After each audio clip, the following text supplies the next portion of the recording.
चलो आपके अगर 2-3 बंदे आज वैसे सबसे बात कर लेंगे। बिल्कुल ठीक है कमेटी बुलाए हम बाहर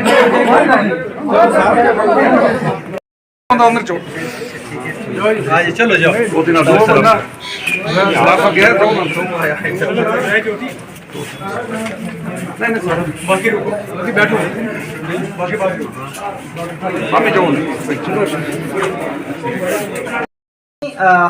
कुछ दिन पहले एक बीएमओ साहब ने वहाँ से शिफ्टिंग का ऑर्डर किया था। वहाँ पे कोई सब सेंटर था सलवा मैपर में, तो उनको रीडेजिग्नेट हुआ है ये centre health and wellness centre करके।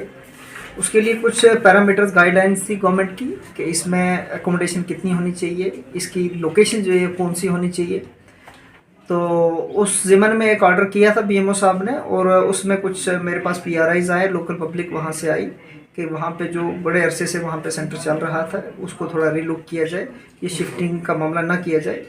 बट हमने पब्लिक की भी सुननी है, पीआरआईज की भी देखना है। बट सबसे बड़ी चीज़ ये है जो गवर्नमेंट की गाइडलाइंस हैं कि उसमें अगर ये दिखाया गया है कि वो सेंट्रली लोकेटेड होना चाहिए, अप्रोचेबल होना चाहिए, तो वो उस जो ये डिस्प्यूट उस मसले में बन गया। इसमें हमने एक कमेटी कॉन्स्टिट्यूट की है, इसमें कोई 3 ऑफिसर्स की कमेटी है, वो वहाँ पे विज़िट करेंगे फिज़िकली।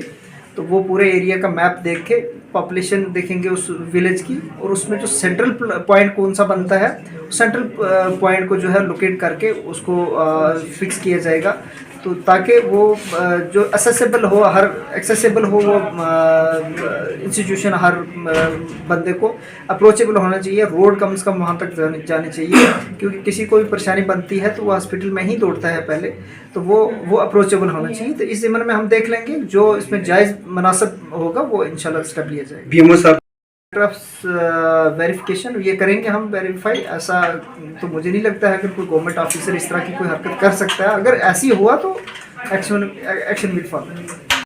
बेहतर जानते हैं, आपने खुद भी सुना, और एक नहीं बल्कि जिस ऑफिस के अंदर भी ये लोग गए, बीएमओ साहब के दफ्तर के अंदर गए, मुझे बड़ा अजीब लगा। वहाँ पे उन्होंने भी कहा जी मैं सुन नहीं आप लोगों को ऑर्डर नहीं दे सकता। अब मैं हमारे मोहतरम है, हमारे भाई हैं, हम रिस्पेक्ट करते हैं उनकी। अगर कोई तहसील ऑफिस के अंदर जा रहा है तो उनको भी कहा जा रहा है कि नहीं जी ये तरीक़ाकार आपका ये नहीं है। अगर कोई एसडीएम साहब के दफ्तर में जा रहा है तो उनको भी धमकाया जा रहा है कि ये तरीक़ाकार आपका नहीं है। भाई तरीक़ाकार कौन सा होगा? हम एक जमहूरी देश के अंदर रह रहे हैं।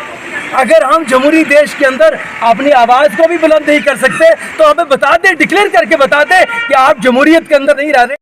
चलो आपके अगर 2-3 बंदे आज वैसे सबसे बात कर लेंगे। बिल्कुल ठीक है कमेटी बुलाए हम बाहर